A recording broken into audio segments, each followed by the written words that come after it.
Shalom mon frère, ma soeur.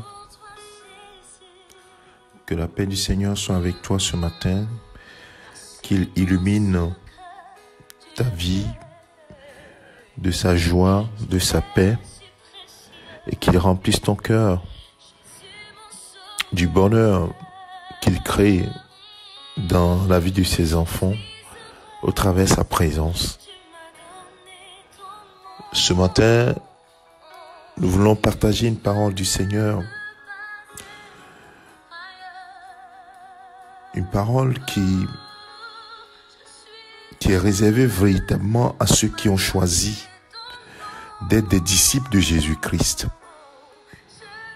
Ceux qui ont choisi Jésus comme leur propre Seigneur et Sauveur et qui sont prêts à vivre pour lui. Parce que la Bible nous dit qu'il est mort pour que ceux qui vivent maintenant ne vivent plus pour eux-mêmes, mais pour celui qui est mort et est ressuscité pour eux. Dans Matthieu chapitre 16, le verset 24 au verset 26, le Seigneur Jésus-Christ va dire à ses disciples: « Si quelqu'un veut venir après moi, qu'il renonce à lui-même, qu'il se charge de sa croix et qu'il me suive. Car celui qui voudra sauver sa vie la perdra. Mais celui qui la perdra à cause de moi la trouvera. Et que servira-t-il à un homme de gagner tout le monde s'il perdait son âme? Ou que donnerait un homme en échange de son âme? » Alors mon frère, ma soeur, comme j'ai l'habitude de le dire, la vie est un choix. Choisis de suivre Christ, d'être disciple de Christ, d'être un bon disciple de Christ. On ne peut marcher que comme le Maître a marché. La Bible nous dit d'ailleurs que un serviteur accompli sera semblable à son Maître.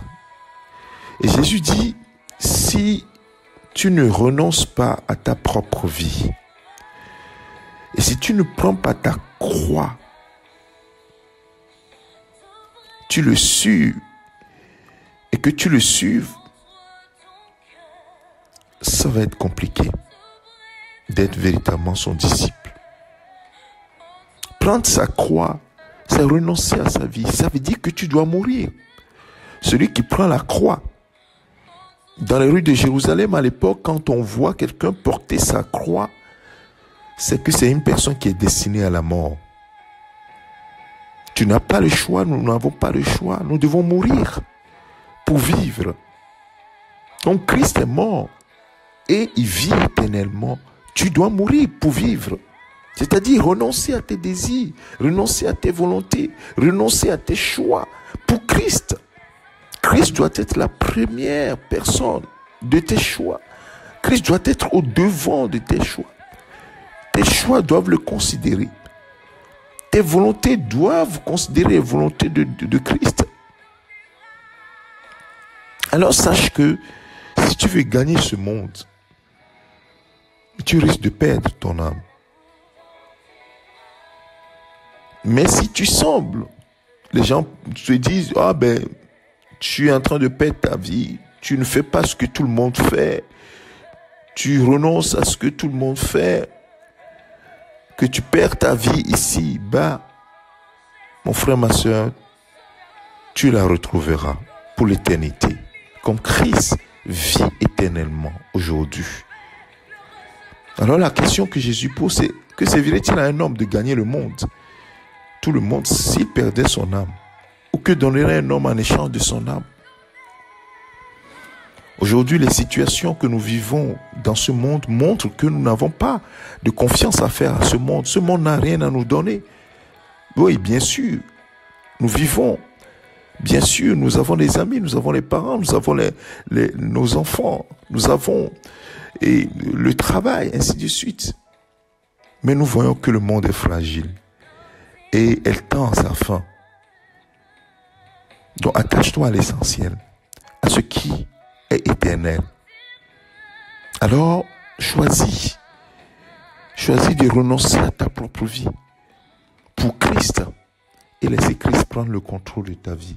Laisser Christ prendre la première place de ta vie. Que le Seigneur te bénisse. Il est prêt à t'aider par son Esprit Saint. Alors, humilie-toi et fais ce choix. Il est là avec toi. C'est le Seigneur des Seigneurs. Alors, je te souhaite une excellente semaine. Médite sur ces paroles. Quel est le choix que tu fais?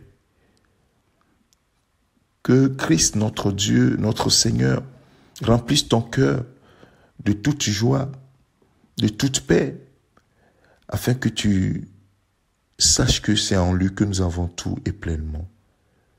Excellente semaine. Au nom de Jésus-Christ. C'était un serviteur, le pasteur Alexandre. Amen.